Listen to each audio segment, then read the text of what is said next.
মেয়ে সন্তানের জন্ম দেওয়া কি ভুল? বলে ও বৌমা, আজকে কি আর সকালবেলা জল খাবার পাবো না? আসলে মা মেয়েটা খুব কাজ দিল, তাই একটু ঘুম পাড়াতে আসলাম।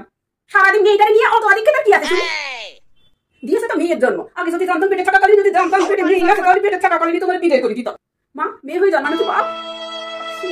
দেখো বৌমা, ওসব আদিক খেতে বাদ দিয়ে জল খাবার তাড়াতাড়ি বানাও। মা কি হয়েছে বৌমা? একটু টাকা দিন না মা, মেয়েটা খুব খিদে পেয়েছে, একটু দুধ কিনে নিয়ে আসবো। দিয়েছে তো মেয়ের জন্ম, এবার দুধ খাইয়ে কি হবে? সেইটা আমাদের বাড়ি খাবে দাবে আসে লাস্টে পরে ছেলে নিয়ে চলে যাবে। আমার দরকার নেই, দাও সাবুগুলি খাই দাও। একটা দুধের শিশুর সাথে আপনি কেন এমন ব্যবহার করেন? তো বৌমা একদম বেশি কথা কইবা না, যেটা কইছি ওইটা করো, দাও। বৌমা আর এই মায়ের আমি কি করি বাড়ি থেকে তাড়াই? আল্লাহ আমার একটু সাহায্য করো, যাতে আমি এই মেয়ে আর বউরে বাড়ি থেকে বিদায় করতে পারি। মা ছি, আপনি নিজে একজন মেয়ে হয়ে একজন মেয়ে মৃত্যু কামনা করছেন? মেয়ে হচ্ছে বাড়ি লক্ষ্মী, আপনি নিজে একজন মেয়ে, আর সেই মেয়েকে তাড়ানোর জন্য আপনি এত কল্পনা করছেন।